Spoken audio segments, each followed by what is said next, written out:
Downtown Fargo, where culture, creativity, and community collide. You've heard the headlines. Now hear what's really happening.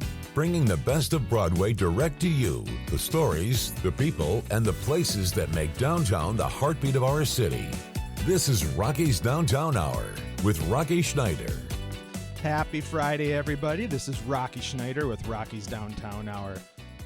I run an organization called the Downtown Community Partnership. We represent about 200 businesses downtown, and every day we seem to do a little different. And this week has been definitely different, and it's in the heat of our summer, middle of our event season. We just had, record attendance or higher attendance than we had last year at our street fair. Over 100,000 people over 3 days. I don't know if anybody has gone to the Red River Markets on Saturday, but they're just been, bopping our concerts outside. All sorts of events. This week is Pride Week. There's been events happening all week, just people coming together as a community, enjoying each other, finding connections, making new connections, seeing old ones. And this weekend, I think, is going to be one of the busiest days in downtown as well, with the Pride Market combo going on, and one in Civic Plaza, one in the regular Red River Market spot. I think it's going to be an amazing weekend. But I think what's obviously dominated our discussions this week amongst businesses, amongst the community, obviously amongst our political leaders, is the discussion that there was fortunately the first homicide of the year in Fargo, hopefully the only homicide. But we had a couple incidents late Saturday night into Sunday morning where, an individual lost their life, and we're still on the hunt sort of for the shooter. And so we've been talking about that in a lot of different circles, a lot of different contexts. I think news and social media, it's dominated a lot of different perspectives out there. And I think what I really wanted to do something different on the show today is it's important to take a moment and pause in these times. And, it's easy to talk about who knew what when, all these different things, and how, who's to blame, point fingers. But I try not to perpetuate the politics of this, and instead ask ourselves, is there something that we did or didn't do that, I wouldn't say led to this, because I don't want to say that we're all to blame, but is there something that we did or didn't do that could have been, made a better environment for these kids, right? They were under 21, a couple of them were teenagers that were victims. I mean, this is something that, as a parent of a teenager, is, our biggest fear, right? That your child is going to do something like this, or maybe even be caught up in something like this. They all go to school together, they hang out together, probably friends, if not friendly with everybody else in their school. It'd be just as easy for any one of us with a child to end up in this situation where you're in the wrong place at the wrong time or with the wrong group. And so I think we all need to ask ourselves, what can we do? What can we do to give these kids a better option? You can't win them all, so to speak, but I think we can all do better. So I've doing something different on our show today. I think I have two of most influential voices in our downtown and in our community, just trying to really, people I think value our community above almost everything else, and bringing people together. So later in the show, we're going to have the rest of the show have just a discussion about downtown and our community in general with Joe Burgum and Frederick Edwards, and we'll let them introduce themselves in a couple minutes here. But I really want to have a conversation that goes beyond what we're seeing in the news. And I've seen some great posts on Facebook and others where people are talking about, what I think really matters. I think the police let them do their jobs, let the politicians do what they have to do. They're all important and valid, but I don't think we all need to get involved in their business. I think what we do need to all get involved in is what our community should be doing now. And so we're going to have that discussion. But I do want to point out that we do have downtown's still busy, still bopping. Our local businesses are still open. I've been asked the question so many times this week, is downtown safe? Downtown every weekend has 40,000 visitors.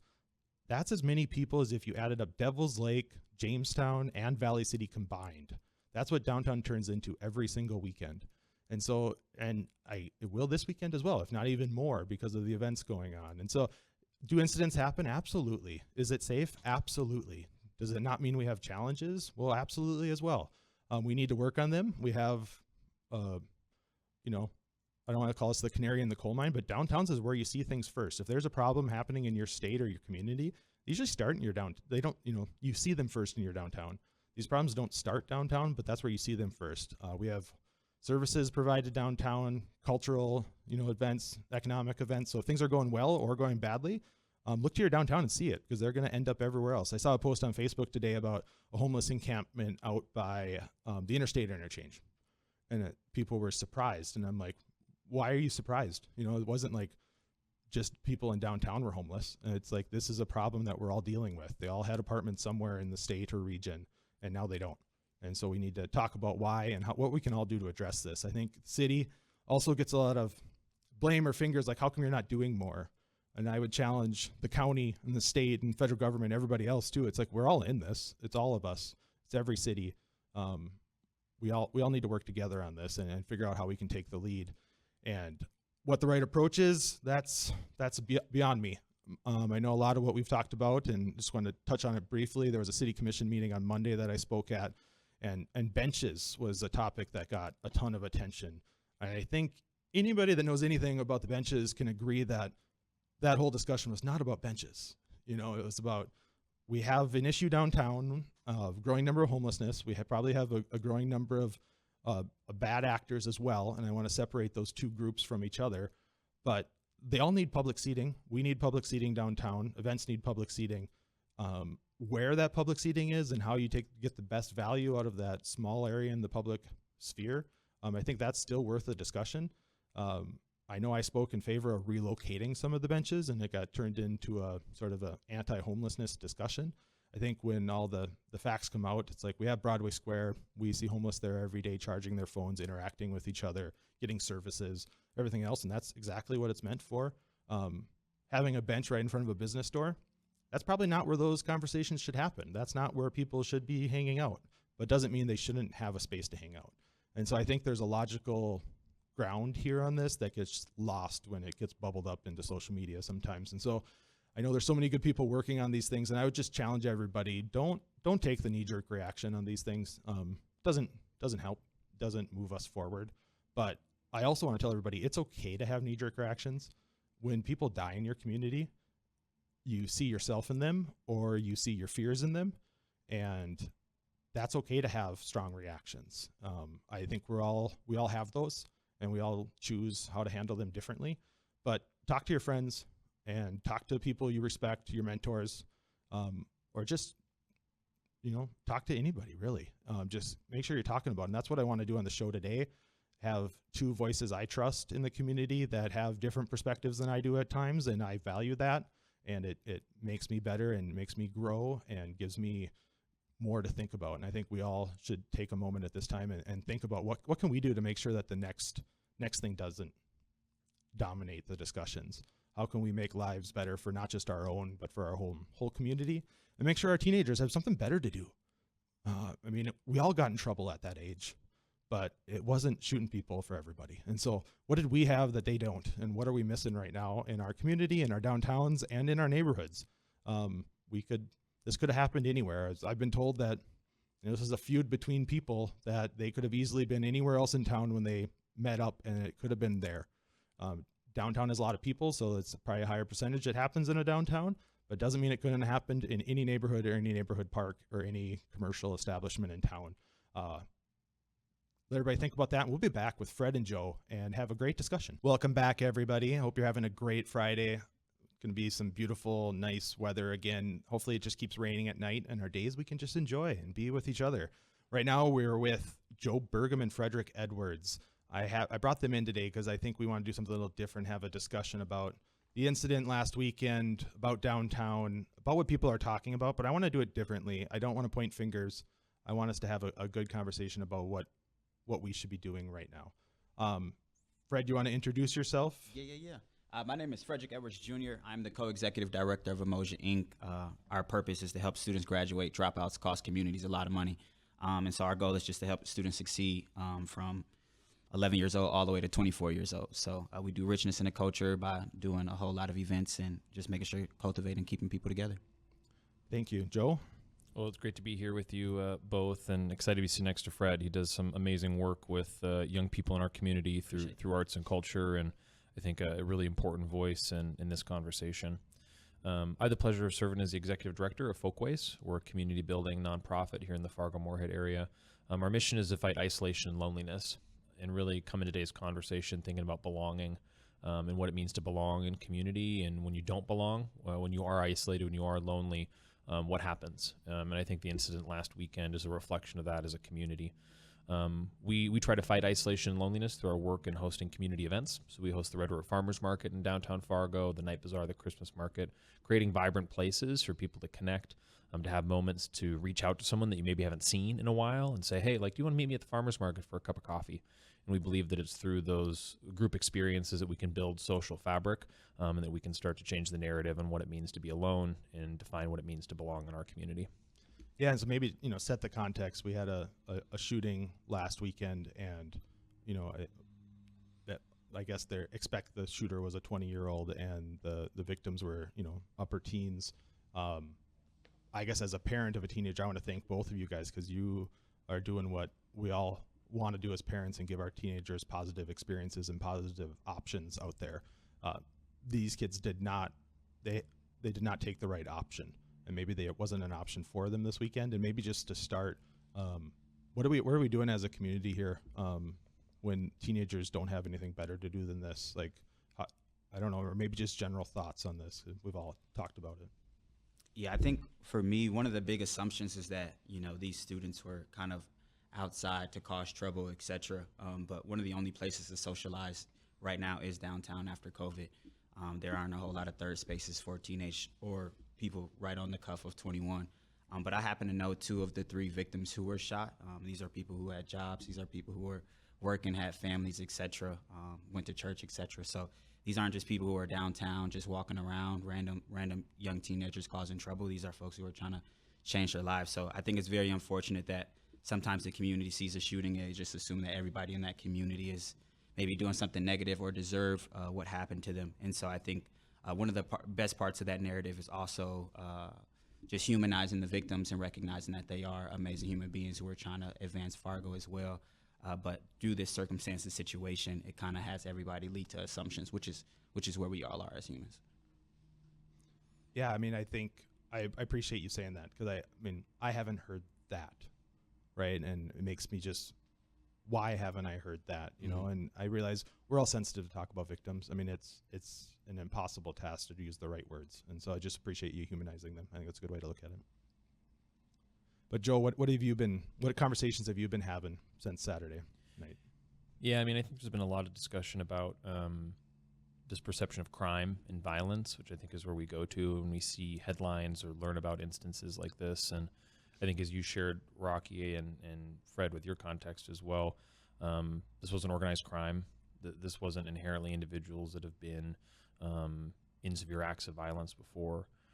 For the public, when we talk about public safety, I think it's really important for people to understand this wasn't an act of terrorism.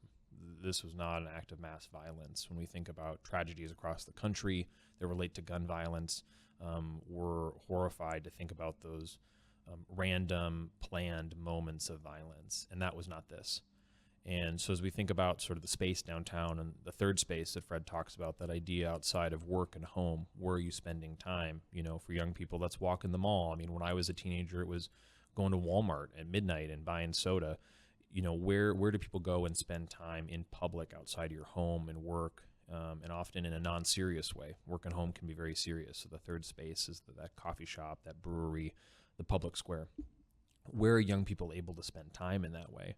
And as a events organizer in downtown Fargo, working closely with you, Rocky, on Broadway Square, we see tons of teenagers that are coming downtown, getting ice cream, getting bubble tea, walking around, interacting, being social. That's part of coming of age. And so downtown is safe. There's not a reason that we believe in talking with PD or authorities that there's some sort of cause for major concern that downtown is now a place of criminal behavior. But I think there is this deeper narrative that Fred touched on. These are individuals. These are young men. Some of these are even young parents. Where as a community, how do we support people? That's where my heart has really been going as we think about kind of the deep cast here. We're not concerned with headlines. We're really heart-to-heart conversations. Is how, as me as an individual and community member, can I support young people coming of age? How do I support an 18 or a 19-year-old in my community who I maybe know or don't know in their journey of life? And I think that's something that Fred's been doing, and maybe can speak to more about these individuals. But we're not a big place, and I think that these were known individuals within our communities that needed care of some kind that I perhaps believe we weren't providing. You know, Yeah. and I like to think when we have these big emotions, we're looking for a way to try to make sense of it all. And to Fred, to your comments, I think when people see people that, you know, have these type of incidences, it's safer in their heads to say, well, that's not my neighbors, that's not my community, they must be not from here, because they don't want to believe that it is, or believe it could happen to them or to people they know. And so it's so much easier to just, it's almost like their self-preservation. And so I don't blame them for having those reactions. How people handle some of those sometimes, you know, you'd probably question after the fact, but in the moment, I get that. But how do we rise above that too and understand that this is us? Yeah, I would say, you know, love and compassion is a necessity, not a luxury. You know, if we don't know our neighbor, we really don't know ourselves. And I think that's what we're dealing with in North Dakota. I think there's a collective negligence when it comes to teenagers in downtown district. I can't personally say downtown is safe for individuals under the age of 18 after 8 p.m. Because of the strangers and the dangers that they deal with. And there's not a whole lot of protection of that. Like if you were to get into a cursing or a screaming match with somebody, or somebody asks you for money and then you don't have that, and then they want to verbally abuse you, where do you go at 17? Who do you talk to? You don't go to a business owner and go, hey, can you protect me? And so I do think that there is a gap. I don't think that it's one individual or organization or the officers. I think it's a collective negligence when it comes to just seeing each other as neighbors. And so for me, I know that the number one cause of firearm deaths is suicide by men in North Dakota. I wouldn't assume that every man that I come across is going to commit suicide. And so when something happens, I think people are allowed to have gut reactions and responses, but I also think that we have a responsibility to be honest about what is happening currently. And I think one of the things that is happening currently is, as Joe said beautifully, you can go to Walmart 10 years ago at midnight. You could go to Denny's until like 4 or 5 in the morning. Like I remember first coming to North Dakota, we were at Frying Pan consistently at 3 in the morning. But again, what we're missing is that these are students, teenagers who spent high school online. They spent high school on laptops. They spent most of their socialization time like virtual. And so the only spaces and places to meet are downtown. And so we have places like the Dike, which is like the skate park, that is no longer one of the big places for people to meet or consume, because half of that has been taken away with parking spaces, et cetera. So I think there is this kind of this gap between those of us who are living, operating, and loving downtown, but then there's the students who want to be a part of that, and they are asking, like, how can I be a part of the neighborhood? And I think they're still trying to figure that out, and I think we have to help them with that. You know, the question I've been asked most is downtown safe, right? And I try to tell people, you know, with downtown as being a cultural hub, an economic hub, a residence, you know, the front door to our community that every visitor, every potential employee, they come to first. Every hour we have a different audience downtown, and it's really tough to have a broad brush across all hours, all days. Weekend traffic's different than daytime traffic, or days of the week are all different. Daytime, nighttime is different. And so I hate that question, first of all. You know, it's like, is it safe? Yeah, I mean, coming from my perspective as a downtown, I talk to a lot of other people in my rural all around the country. They're all jealous of Fargo, even with this event. I mean, it's nothing like everybody else's experience. So we are so lucky here. I had a caller on a previous show that said, 36 years ago, I thought downtown was safer. And I'm like, no, it wasn't. We have the best downtown we've ever had. The reason why we're talking about downtown is because it's so great. And so when something like this happens, we all feel it.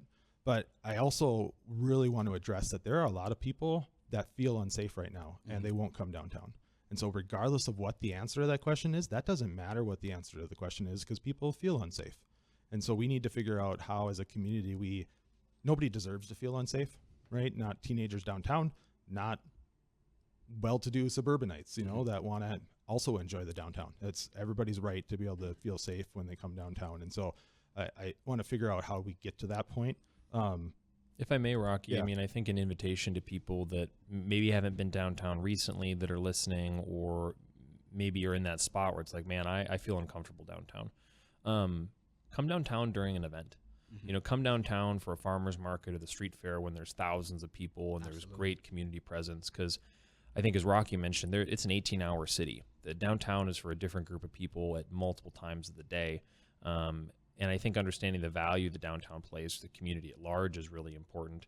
And yeah, it may not be a bar close downtown for you, But I think, Saturday at noon at the Red River Market, when we have, a big jazz band playing and kids are in the fountain and the blue blocks are out and you're buying produce, it is such a community groundswell. And I think those moments create that resiliency and that relationship to a space where I don't know if you've seen downtown like that if you're listening. And I would love to have you come and see it. Okay, thank you guys. When we come back, we're going to continue this discussion on a little bit about safety and how do we achieve that safety for everybody downtown. Welcome back to Rocky's Downtown Hour. We're having a discussion about downtown, about safety, the perception of safety, about community and healing, and joined with Frederick Edwards and Joe Burgum, and we're going to continue our discussion here today. I want to talk a little bit about, my organization, probably yours as well. We rely on investors, people to make companies, individuals to understand our missions and support them. We put on events. We try to, I like to say my goal is for people to create positive memories downtown. If that's shopping, eating, cultural event, meeting their future spouse, meeting a friend, have those memories. And events last weekend created not the memories we want people to have or not the perceptions people want to have. But having talked to a lot of businesses that invest in downtown and understand why it's important, and maybe Joe, you do this a lot as well. You have to raise money. It's just the reality of things. What's your pitch to companies? But more so, why do companies believe in your mission? Yeah, I think a lot of our work has been around building vibrancy and belonging. And I think that belonging is a fundamental human need, right? I mean, we want to fit in, we want to have a faith community that supports us. We want to have a friend group that we feel connected with. And when we think about downtown as it relates to where a lot of our work happens, it's because it's walkable, I think is a big thing. In that being in a community that's walkable or having environments that you can come and spend time that's walkable, that's where that human-human connection happens. It's where you spontaneously walk into a store that you've never been to before.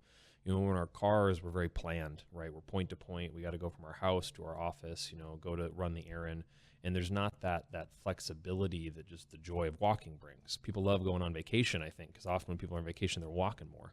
Disneyland is one of the most walkable places on the world. Happiest places on earth, one of the walkable places on earth, right? Yes, and so, I think as it relates to downtown and when we connect with businesses that want to invest in our work and building community and for our downtown spaces, it becomes a differentiator. How does Fargo Moorhead, West Fargo, how do we be unique in our own way, proud of the place that we live, have that sense of community and what's special about where we live? Our downtown is really special. And there aren't a lot of places like it. In the break, we were talking about just downtowns and across the state and across the region. I mean, you can go to Bismarck, you can go to other parts of the country.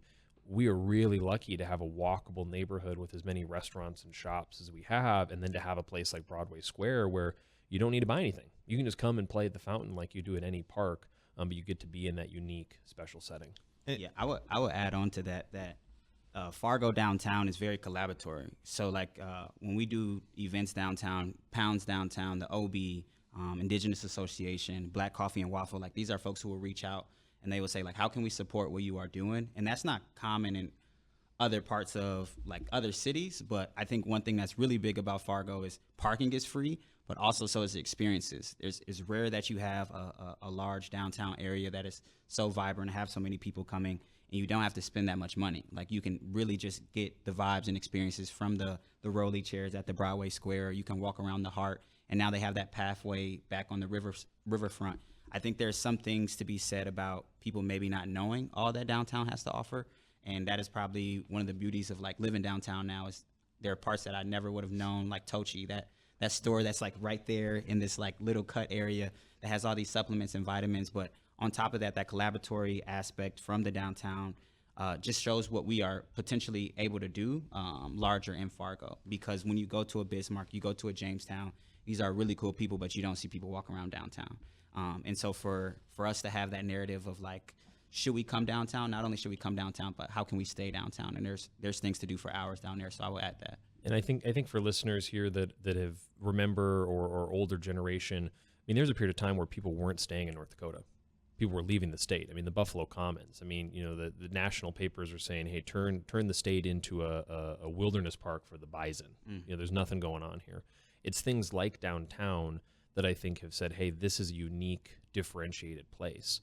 I mean, growing up with my mom, Karen Stoker, opened up the Hotel Donaldson, it was such a vibe. I mean, the live music, the art, I mean, it became a gem for our community in the early 2000s to say, wow, like there's a place downtown that's really special. And so I think why invest in downtown is we need that uniqueness, and we need something that people can say it's a destination. Whether you're coming downtown to work, or you're coming down for coffee, or you're down once a year for the parade, we need to have a unique attraction that makes our community special. So, the Downtown Community Partnership, we put on the street fair and the Holiday Lights Parade, some of the, large sort of mega events. And I always tell people that it does take some sacrifice to put on those events. It's different than the day-to-day businesses downtown, but it allows people to come down in a time when they know they can figure out how to experience it, and it's all meant for them, right? They feel like this is meant for everybody in the region can come enjoy this. This is what the purpose is. They feel comfortable. It's expected to go through a little struggle with, more people there. So you drive around, find parking, figure out all the processes of a downtown if you're not coming every year. But Joe, you mentioned one thing about inviting people downtown. While I deal with some of these large events, the collective of all the smaller events is just as important and just as big. And I know working with Broadway Square with both of you, we put on a lot of other events too that I don't want to call them niche events, but maybe while I feel everyone's welcome at the market or the street fair, maybe people don't feel like that's for them. And so these other events, I think, are some of the best events I've seen. I know one that I spent hours at last year was the All African Festival, and it was amazing to see people feel welcome that probably I didn't see at the street fair or something like that, and just had an amazing time and enjoying our community, and they're all part of it. But maybe give me some perspective on how we can make sure, because you offered out a broad invite to everybody.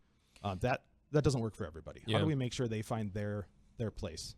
Well, I think that's what's so, I think, special and fun about a special city center, or entertainment district. I mean, if you haven't been downtown for a bite to eat, there's so much good food downtown. I mean, we had an amazing meal at Spaghetti Western last week. Awesome handmade Italian food on North Broadway. Just a gem of a spot.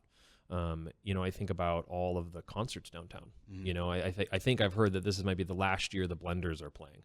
This is their final tour, and they've played at the Fargo Theater for a generation. And so there's those unique events downtown where I think sometimes, unfortunately, we almost separate like the Fargo Theater from being downtown, or for Mezzaluna from being downtown, or Blarney Stone. And these all make downtown a special place. And so, hey, maybe if you're listening and you're saying, hey, I'm not interested in the farmer's market, why would I go downtown? Come and get some tasty smoked meats at Noble. There's a ton of unique things downtown that I think make it a really special place. And, a lot of it is around on connecting with friends over food or grabbing a drink or going to a concert. And that I think is really kind of the key proposition of a vibrant downtown. I would say downtown also has that snow globe effect. So if you've ever had a snow globe and you shake it up, like Broadway Square, if you look around you, it feels like you're in a snow globe, especially in the wintertime. It's really hard to find a whole lot of happiness in wintertime, but downtown is one of those vibrant, happy places.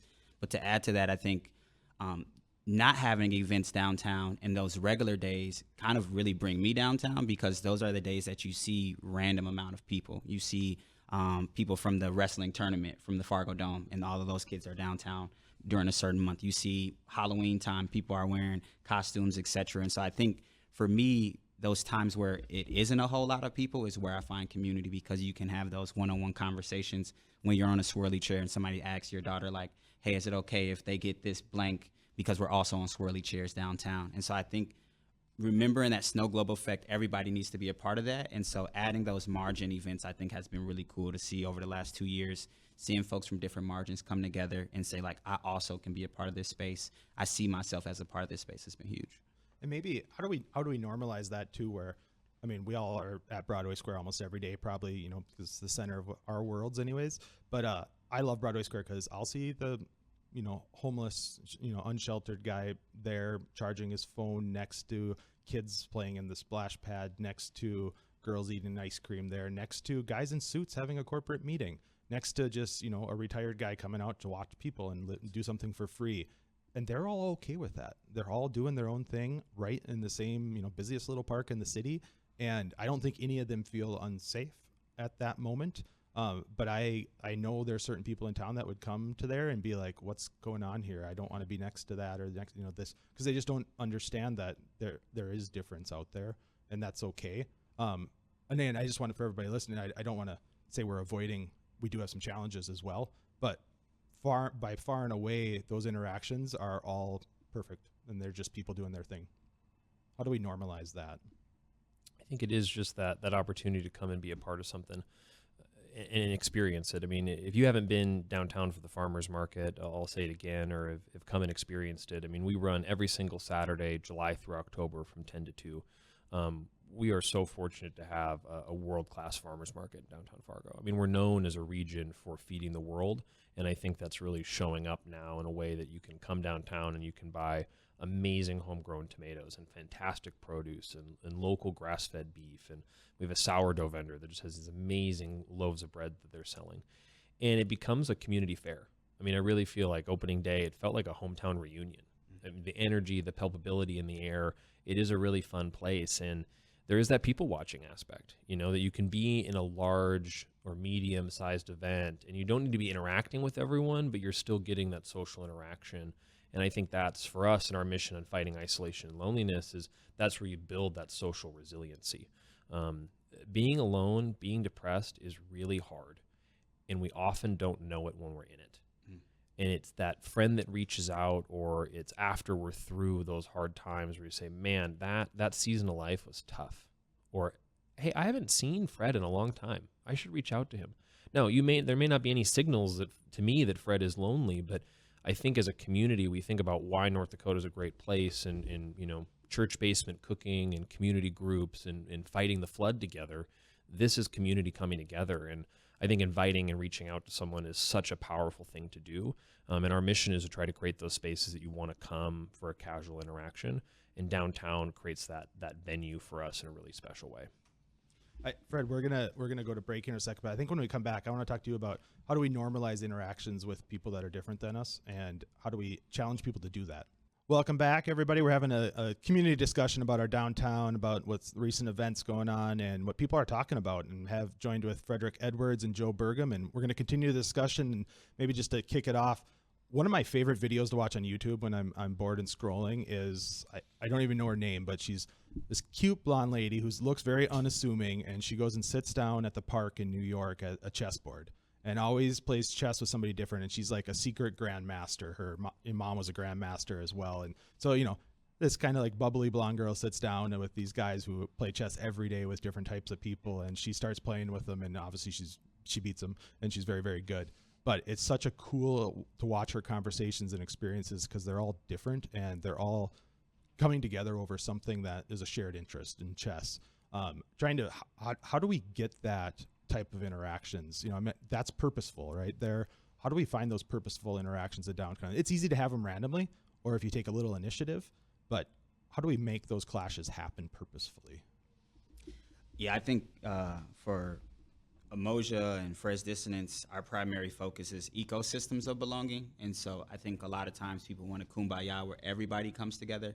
And what I say is if you get 15 people in one area, 15 people in another area, 15 people in another area, and maybe 5 in one other area, everybody has their own table, and you put those tables together, then you have conversations about what people want. And so that's what excites me a lot of times is you really see people having deep conversations about what people want downtown or what people want in the Fargo area. But one thing that really warmed my heart was on Sunday when a lot of that stuff took place, the aftermath, one of my students was the one who texted me about the event that we're having next week, the Push and Peace event. And they're like, hey, Fred, you're very well trusted in our community. People believe what you have to say, and they know that they'll be heard. And I think that is one thing that has been really vital for me in this community is making sure that people are heard, making sure that people have a platform. One of my good friends, he had this idea to do like rhubarb and et cetera. And he's like, I don't really know how to sell this. So then he's like, I'm gonna go do it at the market, right? And they have just rhubarb at the market coming from an idea. And I think sometimes we have to enhance that. When people have a conversation, an idea in this area, we have to like connect them and get them the resources or the opportunities. And also just be a neighbor, like sincerely be a neighbor to people. And so that's the one thing that I think is very important is to continue to push peace in this area and just remind people that if you are at the table, you know, make an impact, make a difference. Love that. Yeah, I mean, we always have the anecdote that when you see somebody on the side of the road, North Dakotans pull over and help them. Why do we do that in our cars, but sometimes we don't do it when we're walking, right? And so I think when you're walking by and you see somebody in need of help, we should pull over and see if we can help them change their tire, regardless of what their tire is in their life. And so trying to figure that out. But Fred, just before we're done today, what's Pushing Peace? What event are you talking about? Can you give us some details on that, where we can find information? Yeah, absolutely. It's on Facebook right now. I am one of those people who typically don't do a whole lot of reaction-based things. I don't even really post a lot anymore. I've been kind of, staying kind of on the coast because I'm in doctoral school right now, a little busy, and my daughter's birthday is next week as well, so I could possibly be planning something better or different. But I know for a fact that there are so many people in the community that I've been a bridge for, whether that be people on the higher ends of the margin or people on the lower end of the margin. And so I believe that this is a space for community members, business leaders, people who are aware or people who are unaware to come together and have a community forum. And so I always tell people this is not a place to complain. So if you're coming there with the goal of like maybe complaining or talking about what's terrible about the area, that's not really the goal. The focus is what are solutions for the youth. So we'll have a youth-led solution-based time where the youth will be talking about their friends, people who were lost, unfortunately, due to last weekend, and like humanizing those experiences. But then on the flip end, as a community, talking about what is missing and what do we currently have? Because I think a lot of times we want to reinvent the wheel or talk about things that are kind of out of our reach, but we want to talk about what is currently available to us and then connect those and get resources. So maybe, because I think that's, one half of the coin that's so important. The other half is how do we come out of the darkness on that and reclaim joy and still find that, especially for those that have lost, but for everybody that have kind of toiled in their own way this last week with what that means or who to blame or how do we move forward. And so I want to give Joe a chance, because I know Joe's events at Folkways are my favorite events to go to. I think the Night Bazaar is the coolest event we have in town. The market every Saturday is, I think, probably the most common thing people do Without in a doubt. Fargo, Absolutely. right? It's Saturday, you go to the market. If you're not going to the lake, maybe if you go to the market, those are the two things we do in Fargo. And you ask, hey, what do you do on a Saturday? And so, Joe, your events bring joy. And so how do we spread that joy, not just on Saturday, but take what we learn from the market and do that in each of our own communities, our own neighborhoods, and friends groups? Yeah, we think a lot about joy through we call it magic, and really for us that's moments of whimsy and arts and culture. Last week at the farmers market was our jazz day, and we had the Kicks band play, and just to hear those trumpeters and the horns and the jazz music come down the street, I felt like I was in a movie. Like you just have a skip in your step as you're walking down the street, and I think part of it is just that smile, holding the door for someone. I mean, it's kind of like the wave, right? I mean, you're on a rural road and you pass another car and you wave. Those little moments of connection, I think, are really powerful. We like to say that the number one reason you talk to a stranger is because you're standing in line, there's a dog, or someone has a baby. And I think there's common interest in those things and moments that spark those conversations. And I think that for many of us here in our community, I think gratitude is a great place to start in the conversation of joy, and what we have and the abundance that we have in the region and the gifts that we have and the opportunities that we've had in the place that we live here in North Dakota in the Red River Valley. And I think really thinking about those small moments. I mean, even amongst these crazy storms that have blown through, I mean, I don't know if anyone was out last night, and the moon was gorgeous. I mean, just beautiful to see it rising on the horizon line. And I think those are moments that help me stop and sort of realize, like, wow, there's a lot of beauty in the world, and that we can really kind of propagate that. We can spread that joy. So I hope that I see everybody at the market or at the Pride festivities in the parade on Sunday. I would challenge everybody, though, when you leave for the weekend, take a moment, think about an event you were at and that you liked, that you had fun at, that you remember. Try to remember why. As Joe mentioned, was it because somebody smiled at you, waved at you, made you feel welcome, found something cool, got to explore a new place, whatever that was, and then try to recreate that experience for somebody else. You don't have to do an event. You don't have to close down roads. You don't have to close down Broadway. You can do that anywhere. You can do that in your coworkers. You can do that at the library. You can do it walking down the path, your neighbors. Even call a friend you haven't talked to in a while and just ask them how they're doing, and just say you missed them, wanted to talk to them, tell them you love them. Just spread that joy with everybody in your community, and we'll all be better because of it.